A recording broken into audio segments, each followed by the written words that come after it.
What up? This is High Definition Pod. This podcast it is. I'm Maurice. I'm Therese. And we are back for another episode. We are. Yes. My brother. Yo. So, just so y'all know, we're recording this on, what's today's date? Today's the 23rd. May the 23rd. Tuesday. Just so y'all know, he came into my house and talked junk about my Lakers. I had to. Gave him the turbo treatment. Put the broom out on him. I mean, for those y'all that follow me on Facebook, I kind of called who's going to get swept. Yeah. The silver lining is they kind of didn't expect us to even make it to the playoffs. That is factual because y'all were like the 13th seed most of the season. And I was like, So Anthony Davis, if you hear, if you happen to come across this on YouTube, I just need you to step it up. Yeah. Because you supposed to be the guy. Yeah. Like, I understand LeBron is LeBron. LeBron's going LeBron. Yeah, but you supposed to be the... Yeah, AD, I need you to, like, I don't know, the mental... You're not that guy. I don't know, it's something mental, psychologically you need to tap into. He ain't that guy.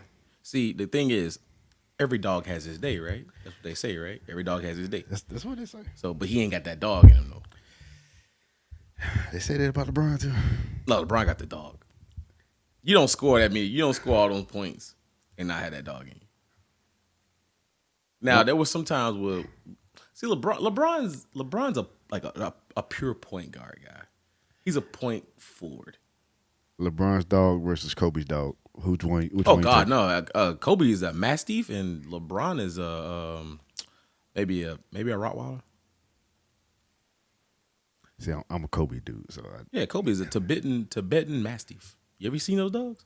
No, they're huge. See, like to me, Kobe and Mike on another level. Yeah, those are big dogs. Yeah. Like he a Rottweiler. So just so y'all know, I am feeling some kind of way because he came to my house talking junk about my team. It's all love though. My team didn't even slip the playoffs, and we lost draft picks because we shut down our team in the last game of the season, so we could lock up that 10 pick, which we did get at number 10. Wow, right? You still talk junk about my squad. Anyway, y'all know we're all about the conversation. We try to engage in cultural conversations from a biblical perspective. Mm-hmm. We want to hear what you have to say about what do you think about what we think. Please hit us up in our inbox. Here, our link tree. It'll give you access to all of our social medias or emails. Anywhere you want to message us, you can message us. One of us will see it. We'll get back with you. We would love to hear what you have to say. Only thing we don't tolerate is we don't tolerate any disrespect. As you all know, we've been on this series talking about these good old 10 commandments. How, if we were to actually abide by these commandments today from a individual standpoint and as a society, what type of impact could it have? I think we've already seen what happens when we basically try to remove God from society. Mm-hmm. So what would happen if we would just put him back in society just by abiding by these 10 commandments? What could happen? Just kind of a recap. First commandment, thou shalt have no other gods before me. Mm-hmm. I think that's pretty self-explanatory. What other thing do you give affection or worship to? That in and of itself is just something you can always ponder on daily. I'm trying to go off the top of my head. Next one was,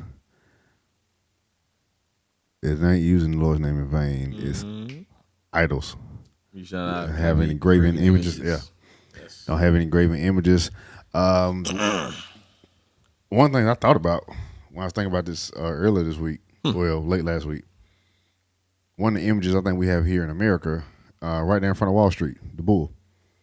Ooh. And we go back and look at like the children of Israel. Mm-hmm. When Moses went up on the mountain to receive these same commandments, the children of Israel down at the bottom of the mountain, and they formed a bull, and they were giving worship to it. And what do we worship here in America? The almighty dollar.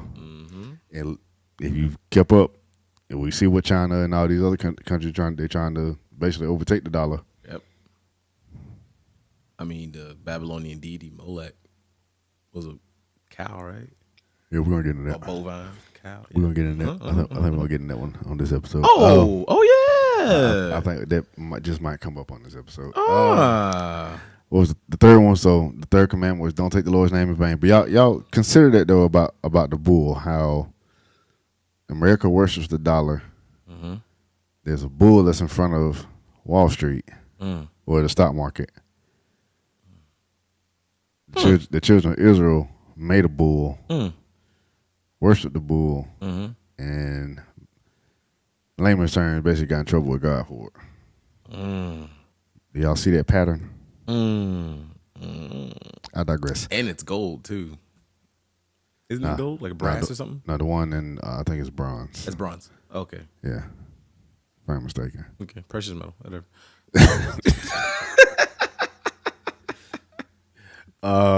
Let's see. The fourth one was the Sabbath. Yep. Oh well, hold. The third one, don't take the Lord's name in vain. Yep. We established on that one, don't do evil in the Lord's name. Hey, don't render it empty. Yeah, so don't be going around here trying to say it's okay for you to kill in the name of the Lord. That's Blasphemy. Yeah, that's not what he. Yeah, no. We don't want to do that. No. Don't go around here saying this other man's wife is supposed to be with you because the Lord said so. She happily married to that man over there. Next. That laugh you just gave said. So the next one,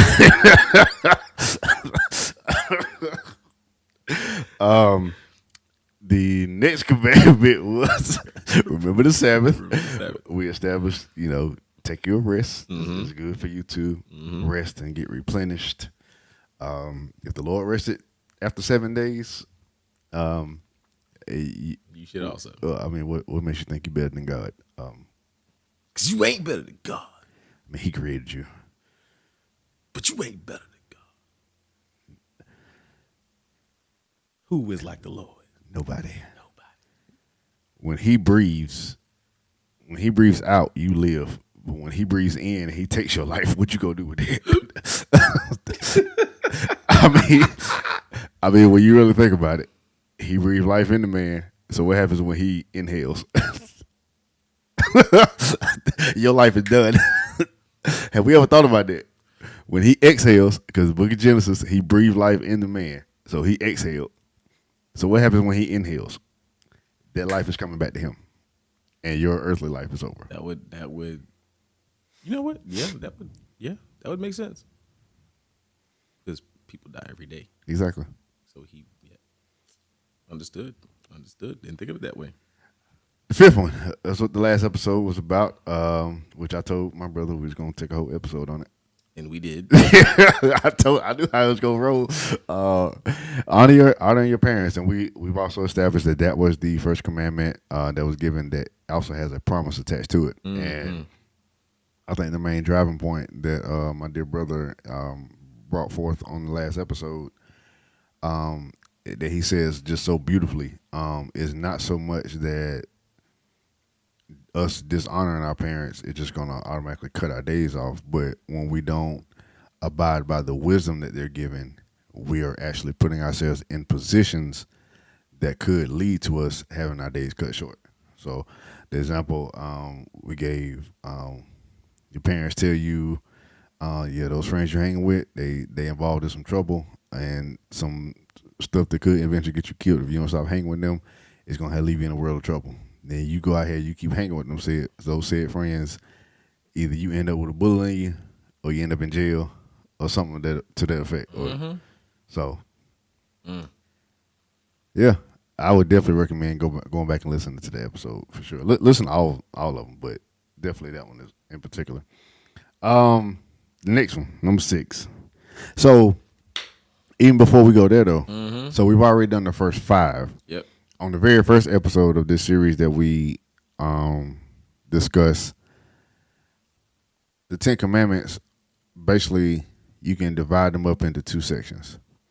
So but in the New Testament, I think it's Matthew. It's on the flyer. It's Matthew 25. Oh, hang on. You know I'm terrible. While he's finding it, cause we want to make sure we get y'all the right one. But Jesus basically said the two greatest commandments are you shall love the Lord your God with all your heart, mind, and soul, all your and strength. And the second one is likened unto it. It's Matthew 22, Matthew 22, 37 through 40. Matthew 22, 37 through 40. And then the second one is like it, you shall love your neighbor as you love yourself. Okay. So if we were to really look at that, those two commandments, when Moses went up into the mountain, God gave him the two tablets of stone. I think it's pretty much said that those what the commandments were written upon. On one tablet, you can probably say the first five. That will also correlate to what Jesus said. You shall love the Lord your God with all your heart, mind, and soul. So if you take the first five commandments, you can probably attach them into those their first tablet. Now we're kind of moving into the second phase or the second tablet of stone. You should love your neighbor as you love yourself. So these last five commandments, the first five is like how should we as man are be looking towards God, and how does and that relationship towards Him, and then in turn how does that relationship impact us on our earthly life. But now as we flip the page, now that relationship should cause us to treat our fellow man with love, respect, honor, and dignity, and we shouldn't want to bring any harm to our fellow man. Correct. So if we look at it like that, what do you think about that, bro, brother? Oh, I like that. So That's perfect. the sixth commandment, thou shalt not kill. Thou shalt not murder. That's actually what it's reading. That's the translation. That's actually, so thou shalt not kill is actually should be read, thou shalt not murder. Because if you think of the word kill, like, well, I killed a fly. So Exactly. I shouldn't kill, or a mosquito, something like that. Yeah. So Or murder's more. I killed a squirrel that ran in front of my car. Hey man, I didn't. You know what? I did that today. Didn't mean. Of course, no one means to, but I was just saying I something. watched him. I I watched him shake in terror. What? It was so wild, dude. He ran out there. He was playing chicken with me, so he ran across and he was like, "Oh, I'm gonna go back." So he hesitated for a second, and that's how I just saw him kind of shake a little bit, like And then I don't know what happened after that. I was looking at my side mirror to see if if I hit him or not. But Yep, he roadkill now. He probably is. But yeah, I should not have laughed at that. No, it was funny though because he literally like was shaking. I was like, "Oh, my bad. I don't know, hey, man." So no, you're not gonna go to hell because you Kill a squirrel. Yeah, or you killed the mosquito, or you killed the fly. Because y'all do realize it's summertime. They're gonna be out you. Yeah, the little flying insects always end up getting to your house, so you got to deal with them at the cookouts. So, no, it's not wrong for you to. You're not going to hell for that. I'm saying, let's keep it at that. But yeah, the actual translation, if you really look into this particular verse, it actually should be read, "Thou shalt not murder." Now, murder it comes down to intent. Yes. Something that's premeditated. Yes. If I'm not mistaken, that's really how it's defined even in the dictionary. Is something that's premeditated for where you want to take someone's life. Right. Or where you want to end their life. Now, I think everyone that has any sort of decency knows that murder is wrong. Yeah, I mean, should. We have laws against that. Murder is wrong. Very wrong. Murder is wrong. It's wrong. We're gonna. I know you. We're gonna get there. I just want to drive the point home. It's wrong. It's wrong. It's wrong.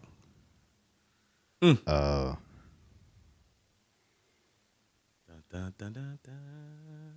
Go ahead, drive the point. Drive the point, bro. I just want to drive the point. Drive the point. I just want to just Murder is wrong. It's very wrong. Is the premeditated ending of a life. But where does murder begin? In the heart, right? Don't the Bible say something about that? That's what it does. I think even Jesus said it. He said it's not what goes into a man that defiles him, but it's what comes out. And what is it that comes out of a man? I think he mentioned lies. He mentioned murders. He mentioned God Almighty. There's several other things he mentioned. These things come from within. And of course, we go back, if we look at, none of us as humans thought anything about murder before sin entered into the world. So we can trace all the stuff back to the garden after Adam and Eve ate that fruit, whatever it was. Some people say it was an apple. We don't officially know what that fruit was. Well, let's just say it was an apple. They ate it, and now they took their bite out of it, and now here we go. All the stuff we're dealing with now. I mean, the first murder was between their two sons. Cain and Abel. And that was premeditated. It was. And so it was jealousy. Yeah. Because Abel gave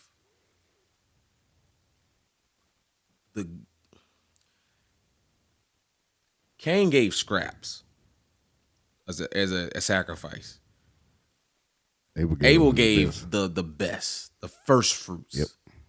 And of course, God praised Abel for that, but he kind of condemned Cain. Mm-hmm. Cain didn't like that, so he found a stone, bludgeoned his brother to death. You can't say it wasn't premeditated because you had to think about what am I going to use to kill this dude? Right. You had to go find it. He had motive. Mm-hmm. All the stuff you see, even the legal system today, do they have motive? What was their reasoning? What weapon did they use? All that. Mm-hmm. So, if we look at the Torah, the Old Testament, it actually gave reasons to. It actually mentions killing and murder and things like that within the Torah in the first 5 books of the Bible. So animal sacrifice was mentioned all throughout. Mm-hmm. So you're killing animals there. Mm-hmm. Was that necessarily wrong? No. They did it for sacrifice. Yeah. There were within the Torah, you also see that there were demands for the punishment or the death penalty for a murderer. Mm-hmm. Which is also something that you see in today's laws. Eye for an eye thing. Mm-hmm. It allowed for killing in war. We have that. You were allowed to eat meat. So we got to kill animals. So it's not necessarily anything wrong with killing, but it depends on the context of what you're... Killing. Yeah. Now, there is what they call moral killing. Yes. If you're out and about, someone tries to attack you with the intent to kill you, you have the right to defend yourself. There you go. If you're in a domestic situation, please get legal. Just make sure we're saying this right. But if you're in a domestic situation, I'm pretty sure if you're being attacked, you have the right to defend yourself. Of course. Within that context as well. Yes. Someone actually asked me, this a couple years ago, we was doing Vacation Bible School, and I was doing the working with the teens, and they actually asked me, they're like, hold up, Miss Maurice, and the Bible say, thou shalt not kill. Mm-hmm. I said, yep, it does. Well, how do you explain a soldier that's in war? At the time, I'll be honest, I could not give them an answer. I said, y'all, you know what? Let me go back and study this just to make sure. Yeah. And next week or on the next session, I'll make sure I have y'all answer. I had to go back. I had to go back because for a minute, I was like, hold up. It had to make me think for a minute. Yeah. But it's not wrong for a soldier that's going into war, especially if we look at what happened, the Civil War, World War II, World War One, all those.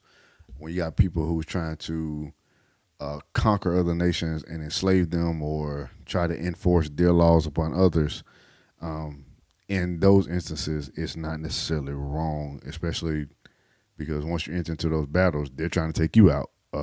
It's either gonna be me or you at the end of the day. You know what I'm saying?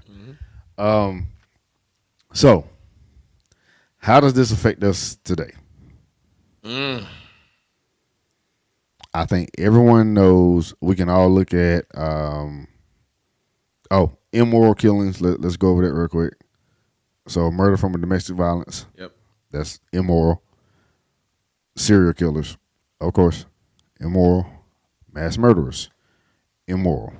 Those are totally not right. Those are totally not something that God would approve of or agree with. Agreed.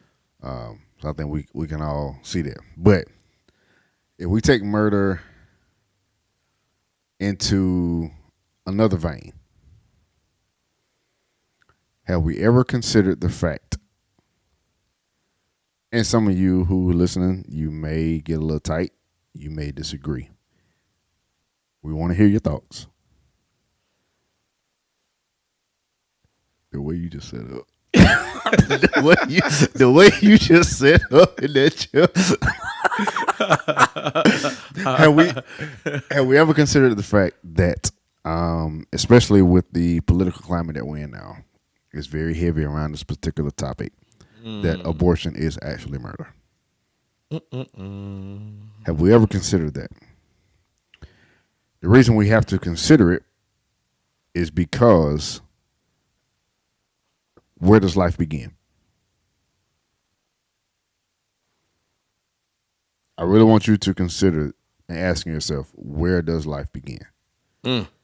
Now, if you believe, there are genuinely some people who think that life does not begin until I'm gonna use some of the words that they say, the zygote or the fetus reaches a certain level of development within the woman. Mm.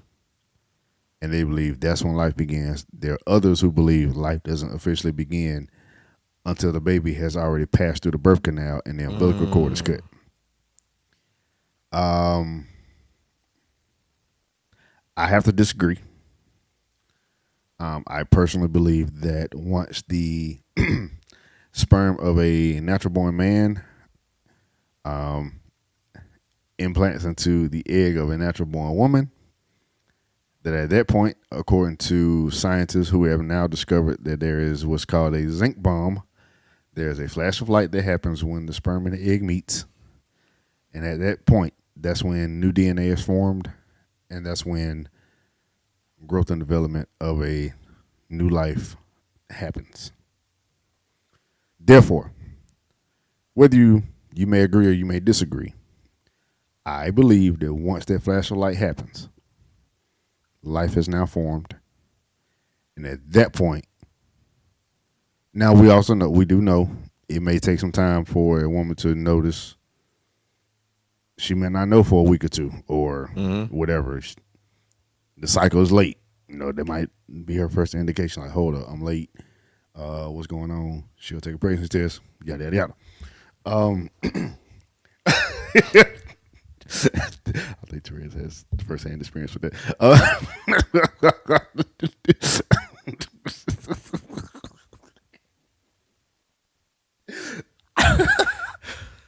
I'm sorry, y'all. It's okay. It's okay.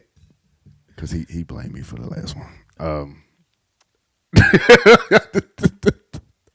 Okay, let's get back serious. All right. So, yeah, I'm of the opinion that abortion is murder, and I think the reason is impacting us as a nation or just as people in general. If we keep killing the next generation, who's going to replace us? Who's going to replenish us? What's going to eventually happen to society? because it's also this is you can look this up for yourself. The birth rate in just in America alone has dipped way low, almost to the point where it's going to be, if we don't do something now, it's going to be hard to replace us at a good rate because so many people are not having children right now. And we would have thought that during the pandemic there would have been an explosion of children, but there really wasn't, according to the data. So we got to consider this. We know it's a touchy subject, but at the end of the day, number one, you have to ask yourself the question: if you don't think that life begins at, as we said, at conception, where do you think life begins? And if you do think that life begins at conception, then does that not also mean that abortion is murder? Because you are intentionally ending a life. What you got on it? Yeah, I mean, all human beings come from. We all start off as a seed that is implanted into fertile ground or the uterus. And over time, we become what we see in front of us. To say that a seed is nothing is nothing. Think about the trees. They all start from a seed. If we pluck every seed that falls from a tree to the ground, make sure it does not get planted in the fertile ground, doesn't get the nutrients and everything like that. We pluck it out, tear it out, and basically render it to nothingness. Run out of trees. Yep. Trees provide us oxygen. And we should see how God designed things. Things come from seeds. Yep. All right. Your fruit are supposed to have seeds. Trees produce acorns. Acorn is a seed. Falls to the ground. It's planted in the ground. Over time, becomes another tree. Yep. So you see how he designed things to kind of correlate with one another. Our seed produces life. Trees give oxygen, which provide us with life. Right? So to sit there and say that a child, the seed that has not fully grown and been cultivated in the womb is nothing but cells, you pervert and degrade what God has created. Here's my since you said that clump of cells. Here's my thing. We're still exactly. We're still clump of cells. Exactly. My skin has cells. My nails have cells. We're a clump of cells just at a later stage of development. Right. So, well, just disprove that argument. What's the difference between us being a clump of cells and an innocent child? We can speak. That's the difference. The difference is, but even people who commit murder are, in the sense, the same mindset. Is we look at you and you're not worth living. Yeah. So we unalive you. I'm gonna use that word. Unalive. And in the same sense, it's we don't value life. Yeah. We don't value what God values. And when a society loses its moral compass and which is what we see now. Values. This is what we see now. Things like this. This is what happens. This is the byproduct of it. Yeah. And it is, if you I don't know if you're paying attention to what's going on as we're inching closer and closer to a new election season. Mm-hmm.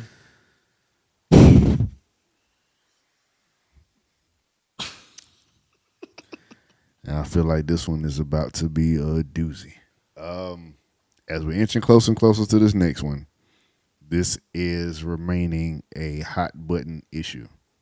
Mm-hmm. You got some who are debating should we have a 6 week ban on abortion, and Mm-hmm. the argument against it is there are some women who don't even know they're pregnant at that point, Mm-hmm. which I can see the logic of that.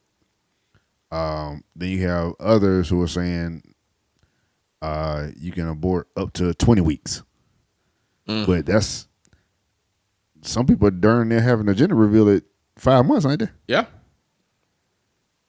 So y'all got to ask yourself at 5 months when you're pretty much getting ready to have a gender reveal. Mm.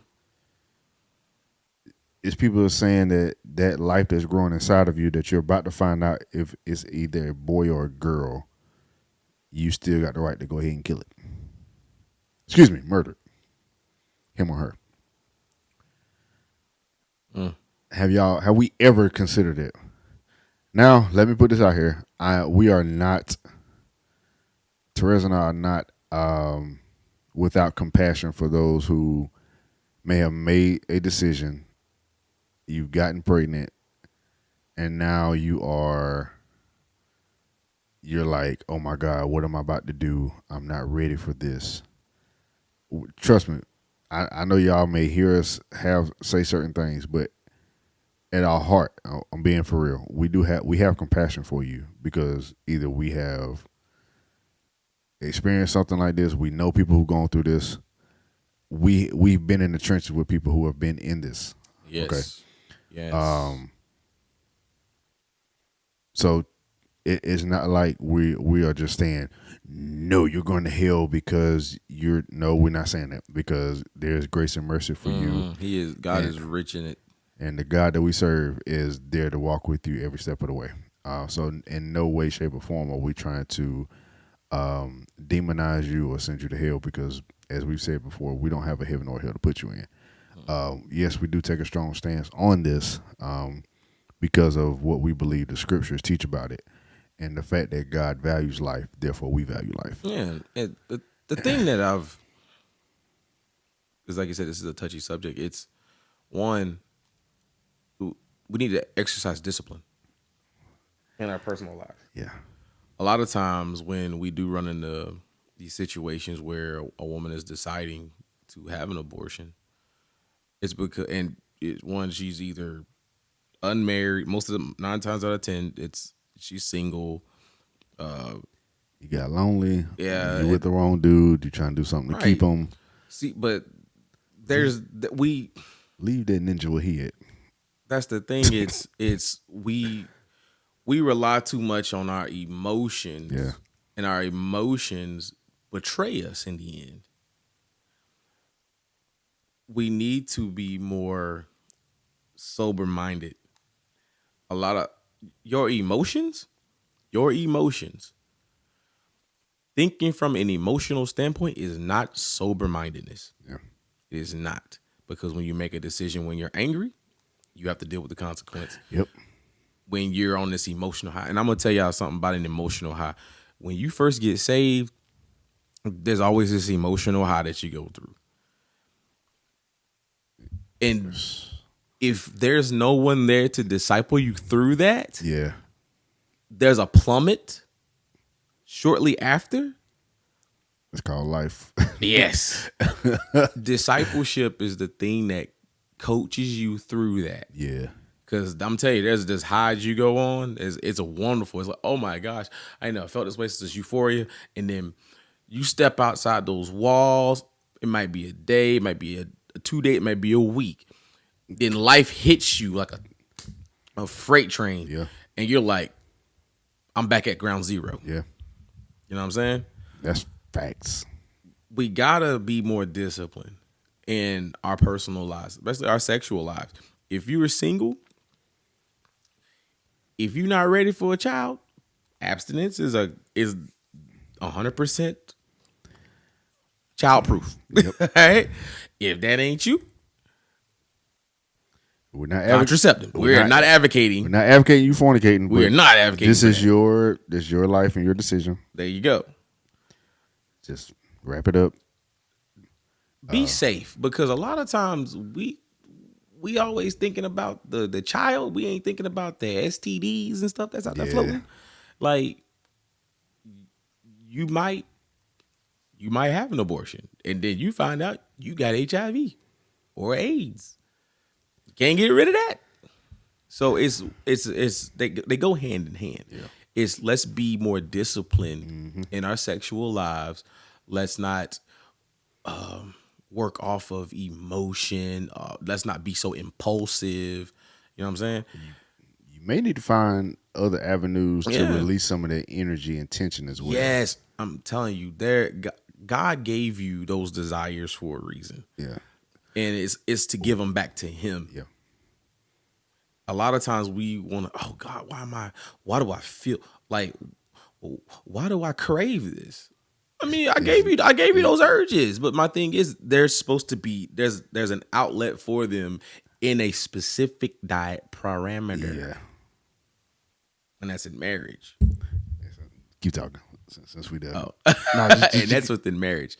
A lot of times the society will say, "Oh, do what thou wilt." Go out there and sow your wild oats while you're young. And I'm not saying that you devalue what God has given you that has value.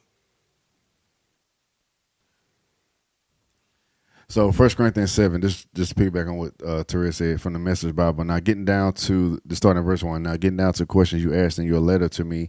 First, is it a good thing to have sexual relations? Paul says, certainly. Certainly.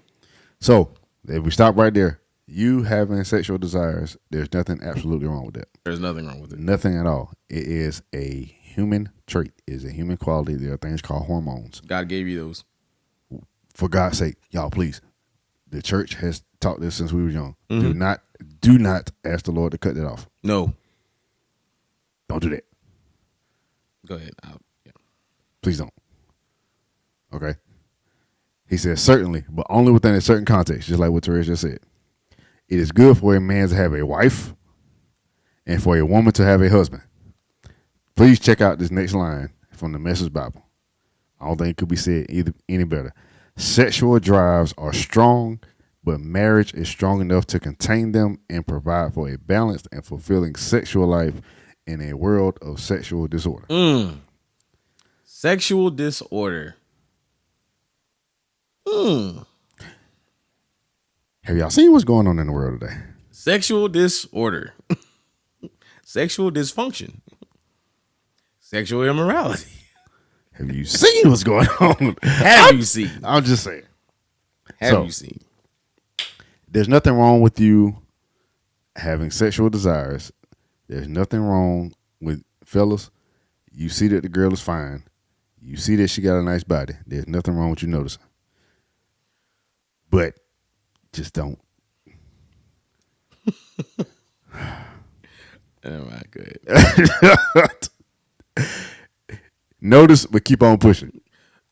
Don't double take. Yeah. Now you have ventured into a place of trespassing.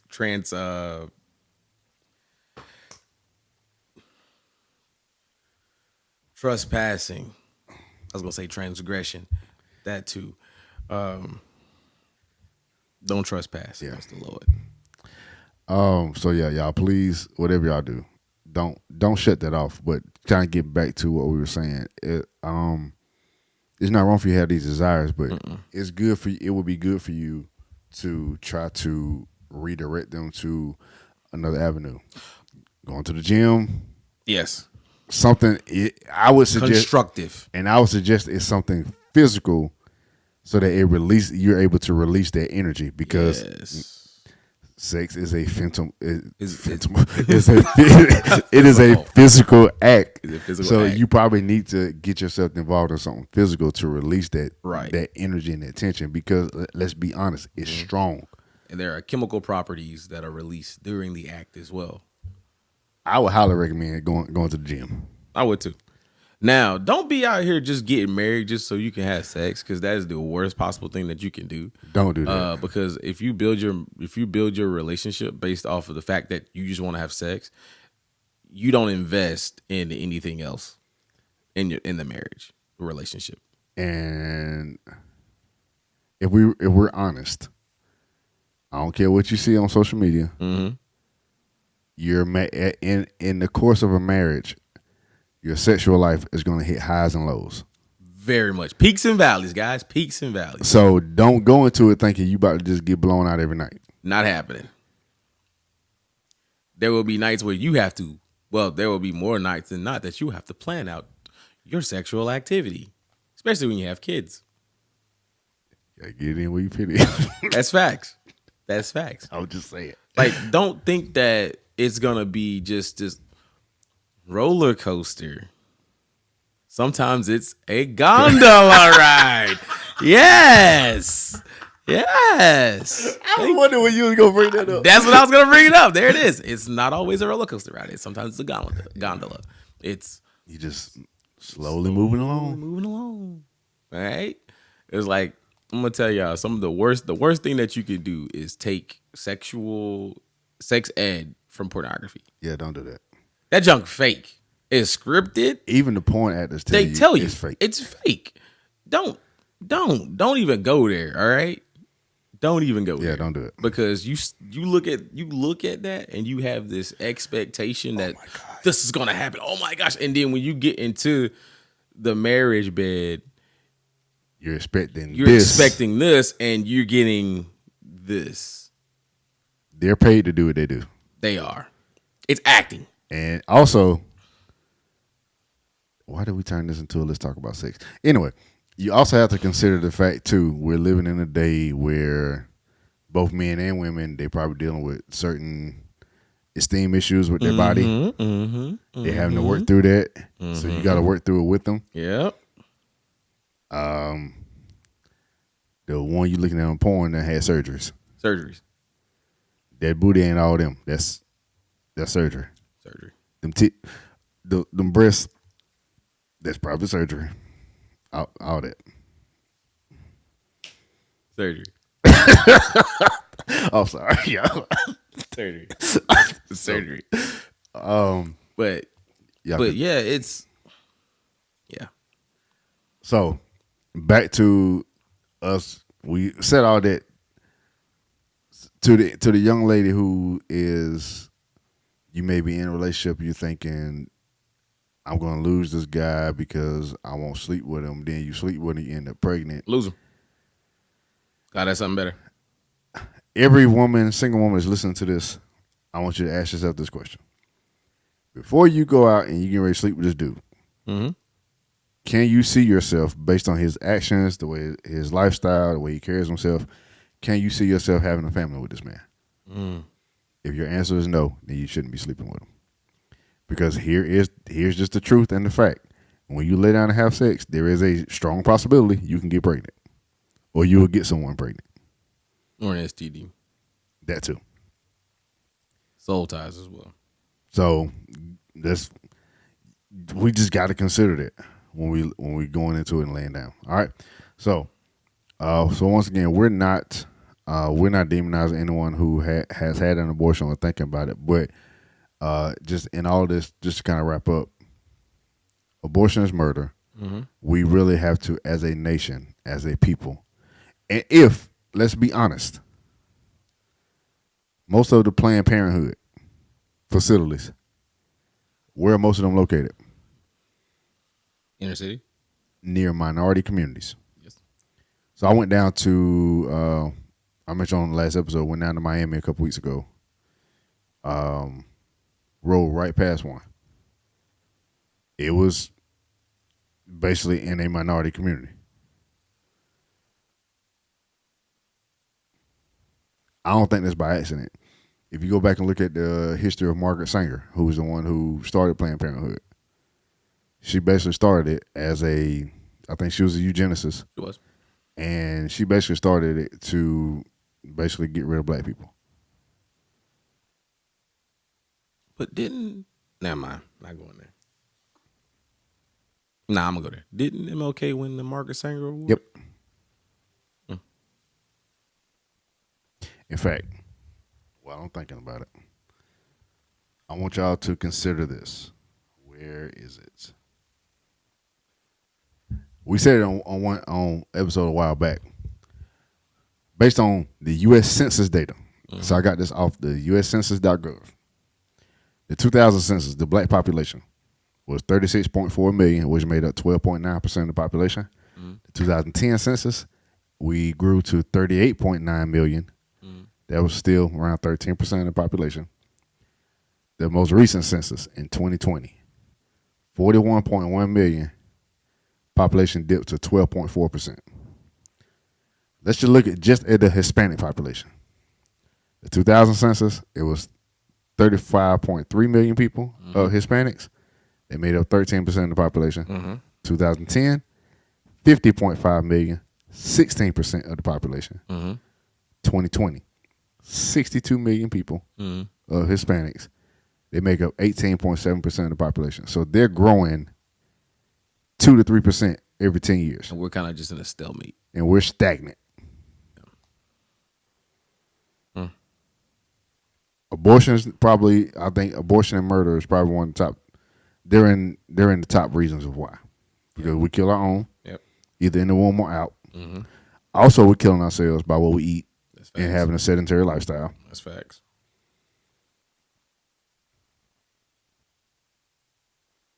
So let's think about this. And then let's also think about, okay, and I didn't want to go here, but let's just consider, because Ice Cube just kind of got, he keep getting backlash for what he been saying. He basically said, he said, I'm not with the Republicans or the Democrats, but he said, basically he's like, why are we as black people always just blindly giving our vote to a particular party for the last 50, 60 years and they've done nothing for us? And they're openly advocating for reproductive services, aka abortion.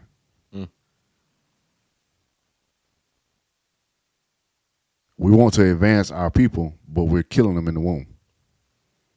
Murdering them in the womb. And this is the last thing I'm gonna say about it. If you really have an issue with us talking about this, I just want you to go to, I think it's the organization called liveaction.org. They have a YouTube channel. They show a video of what happens in abortion at each stage. So within I think the first trimester, second trimester, and the third trimester, they show you exactly what happens. And they have licensed OBGYN doctors who walk you through what's actually going on of how they abort babies. Murder babies. I think you should go and watch that. In fact, I just may go ahead and link it to in the description just so you can see for yourself. To really see what they're doing. And then I'm trying to end it in this portion. It's one thing they don't tell you about, the negative side effects that happens after a woman has an abortion. The injuries that happen, the scarring of tissue, what could lead to her not being able to have children in the future. Have we thought about that?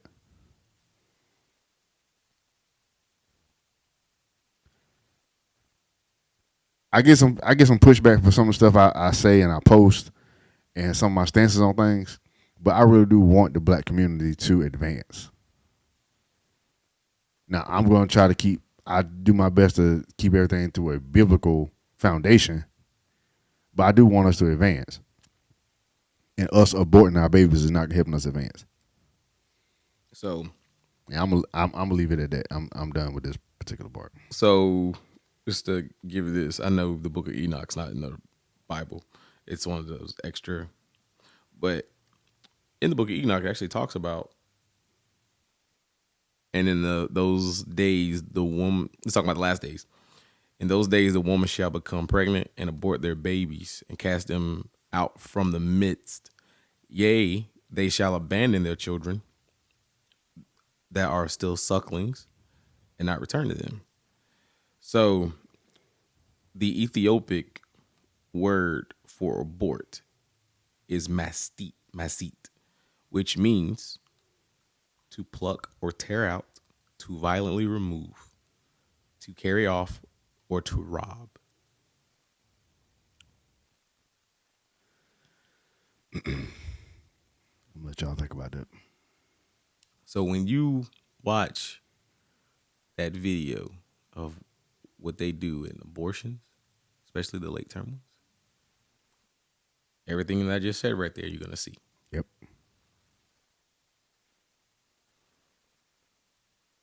Just think about it. Think about it. Yeah. The book of Enoch describes the smiting of the embryo in the womb that it may pass away. What chapter is it? Enoch what? So this one, the one I just read right here is 1 Enoch 69:12. And the first one is 1 Enoch 99:5. So you can go look at that for yourself if you want to. The book of Enoch. It was known by the people who were in the Bible.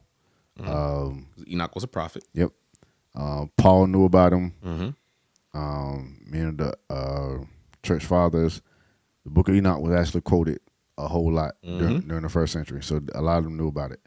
No, it wasn't in the canon of scripture, but a lot of people in the Bible knew about the book of Enoch. Just like there's also a book mentioned in the Bible called the book of Jasher. It's mentioned in the book of Joshua, and it's mentioned in the book of 1 Samuel, I believe. And they actually found a copy of it in 1840.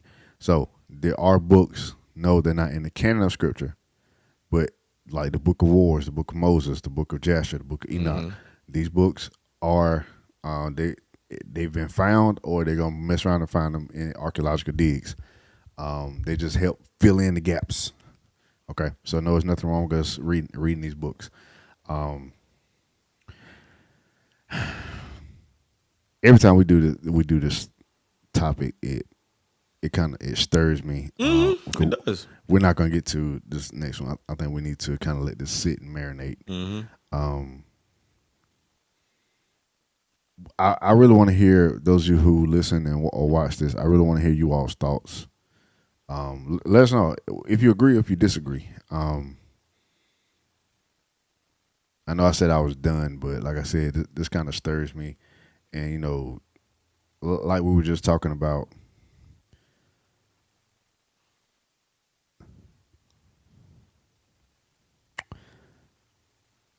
I have no authority whatsoever to send anyone to hell for your decisions.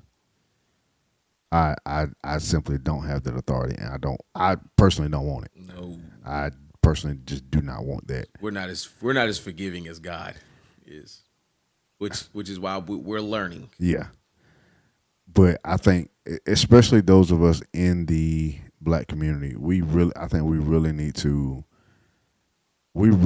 take a step back and really change our psychology on this. And let's go ahead and take off the 1% or less than 1% that I actually kind of would agree with you on. So let's take this off the table: the rape, the incest, and the life of the mother. Take that off the table. That's over here. We're talking about that accounts for 1 to less than 1% of abortions. The rest of it is elective, which means you basically using it as birth control. There are reports that are saying people are doing it, or women are having abortions for financial reasons. Let's consider that before we lay down. And you see what happens? We mentioned this. When we deviate from God's design for something, chaos ensues. Yep. Every time. Every time. And that's the thing that we need to drive, is that we have to be in alignment with God's purpose for everything. When we do things outside of his purpose, what do you think is going to happen? If he says, "Hey, here's a ladder. Here's a ladder. Climb this ladder to the top of the building." We look at that ladder and go, Nah, I don't want to use it for that. I want to get to the top, but I want to use it. I want to use it the wrong way, and then you fall and you get hurt Yep. or whatever. And now we're looking like, what the heck, yo? If I give you a manual and design to utilize something a specific way,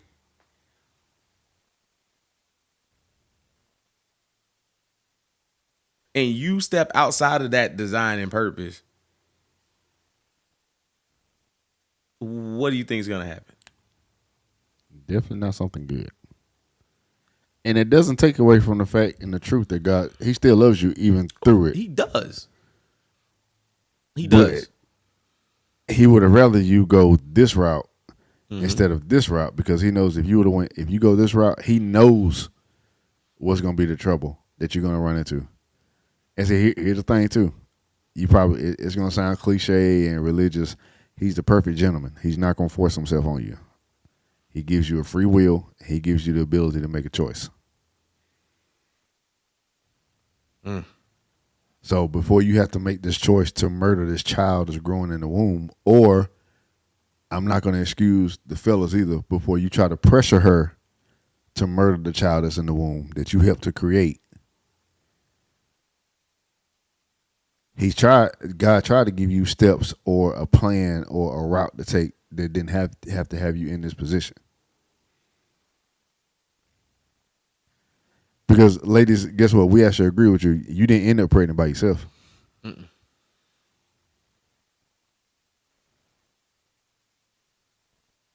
He was a man when he was on top. He was a man when he was doing all this stuff to you. So now if a baby's being formed, let's man up and take care of that child. Whether you two work out or not.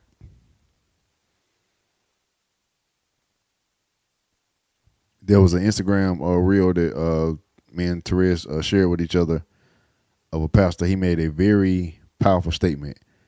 Fellas, we want the baby making, what'd he say?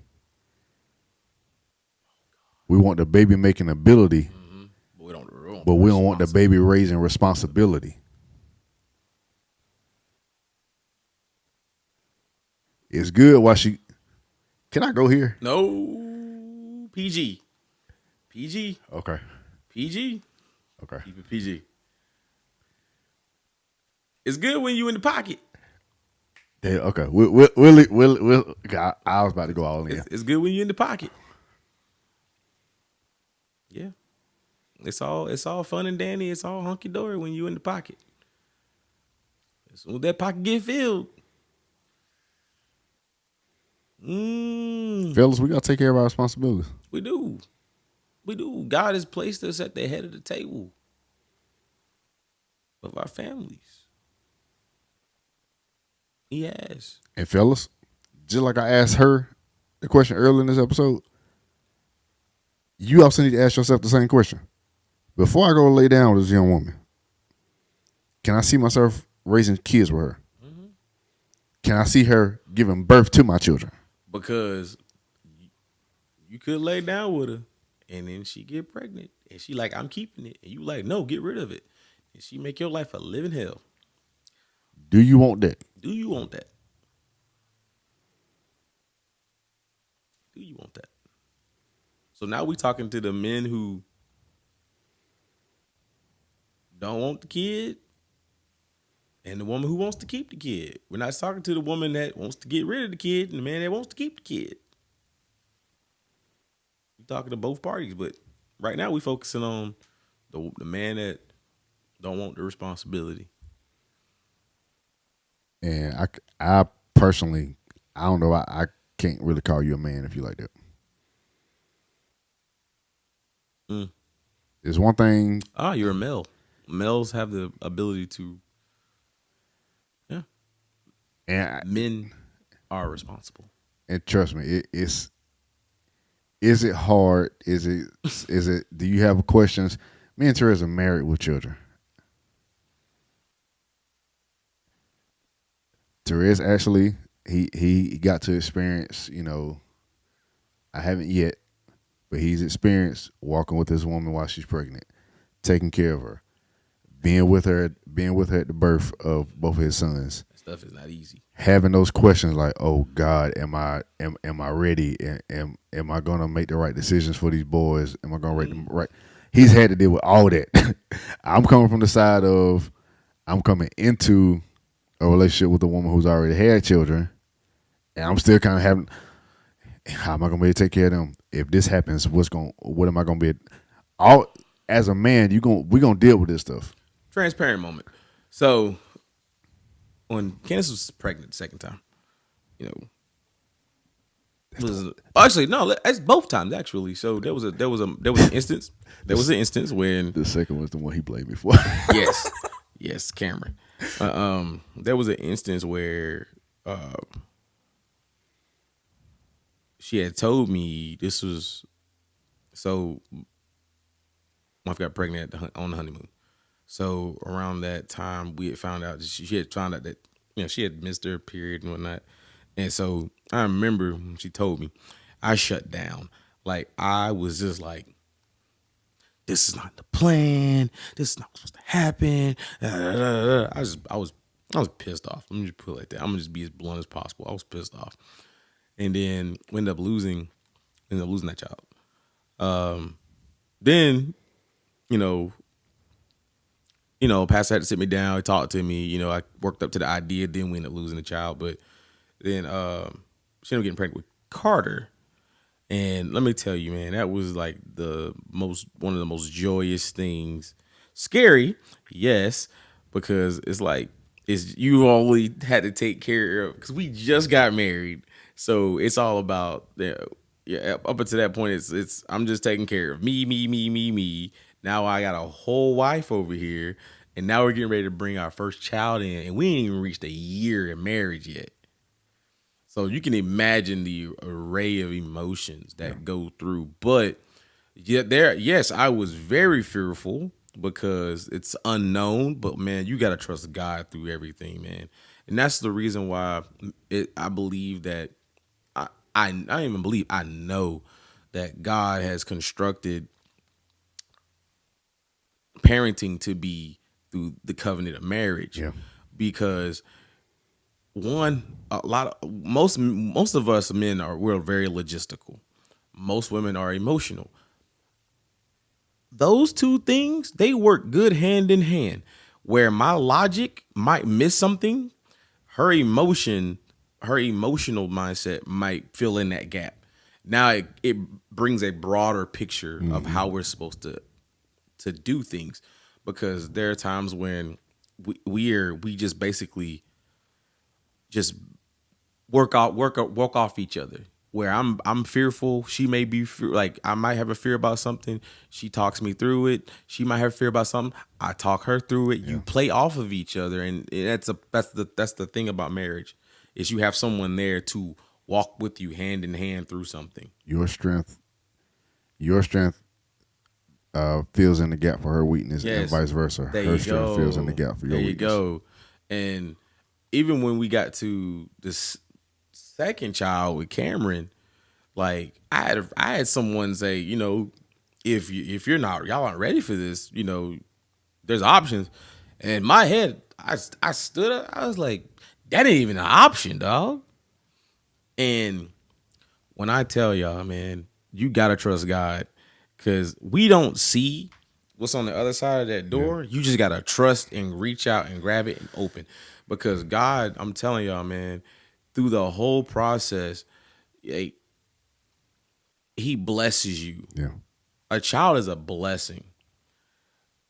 Yes, there's an array of emotions that always work up, because now I got a wife, I got a kid, and now I'm about to have another one. And so like it's like, yeah, we've been parents for this child for 3 years, and we're getting ready to have another one. You think it's a piece of cake? Heck to the no, it ain't.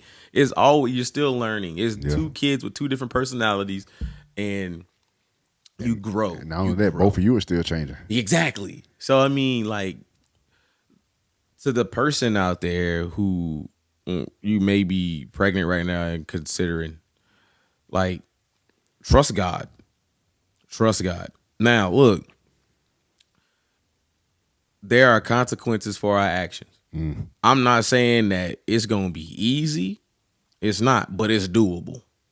It's manageable. Like you got a group, like find you a group of people, a family, a tribe of people who are going to speak into you, pour into you. There are resources at your disposal. Like find those resources, use them. They help bridge those gaps in in when you have kids, like diapers and stuff like that. There are resources out there that help with that. If you think that you're alone, you're not. There are focus groups that tend to single women who are pregnant. Like find those resources, find a community of people who are in the same situation that you are in, and y'all just pour into each other. Pour into each other. Pour into each other. God still loves you. You still have value. You just because you have a child and you're not with the baby's father doesn't exclude you from being able to find love At all. at all. There is going to be someone out there who sees you and wants you. There you go. And someone that is going to look at your child and go, I would love to be a part of this child's life because I mean, I'm a part of your life. Yeah. You know what I'm saying? So don't ever think that you are alone. God is with you. Yes, I understand you can't see him. You can't really physically touch him, but he's there. Dig in that word. Stay prayed up. Find you a community of people who are like-minded, who want to see you flourish. Yeah. And find women who've been through it. That'll really help you out. And feed off of them. Let them pour into you. And fear not. He's with you, man. Like he's really with you.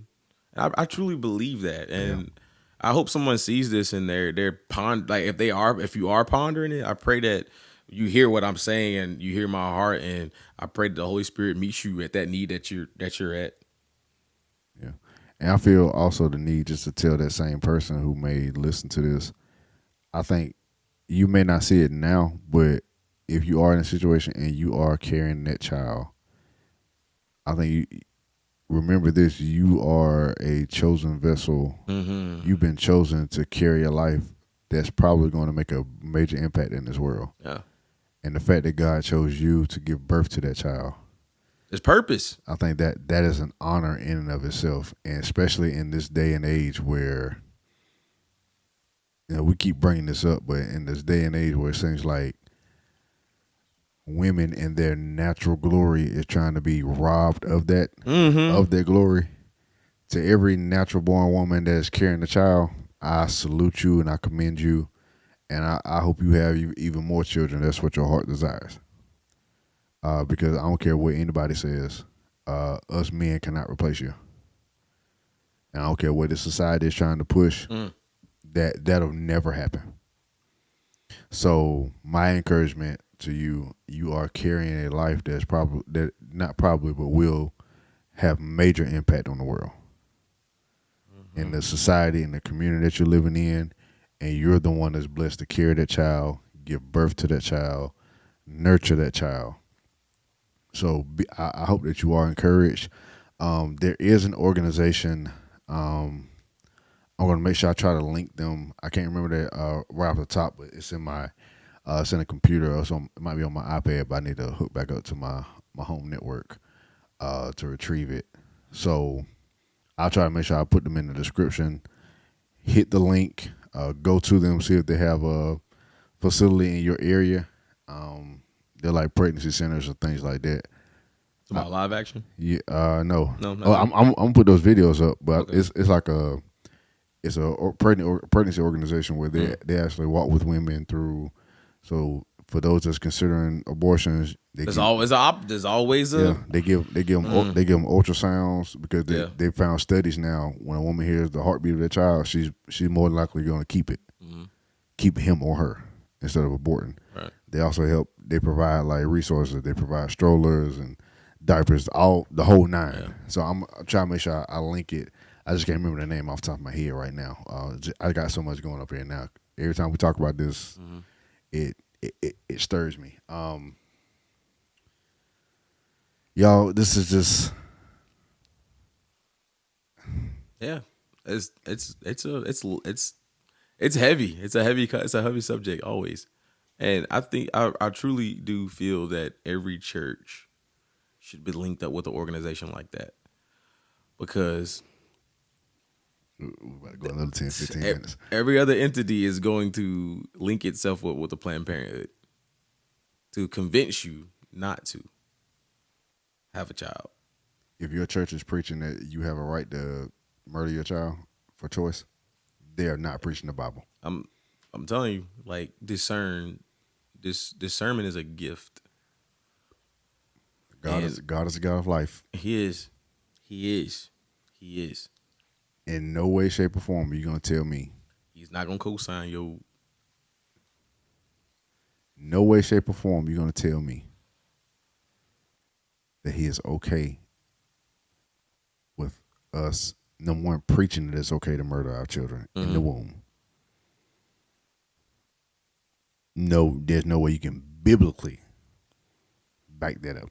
Right.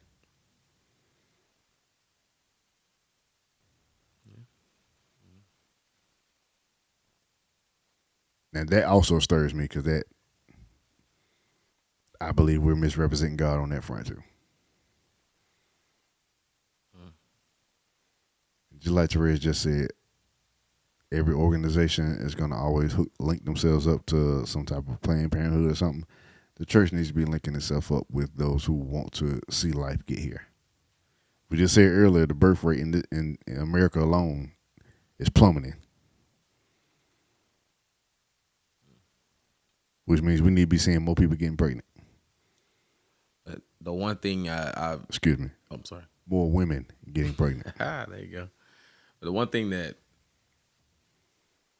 is, like I said, that we lacking is discipline. Is when you're undisciplined. When you are undisciplined, you have no form of structure. You have no form of.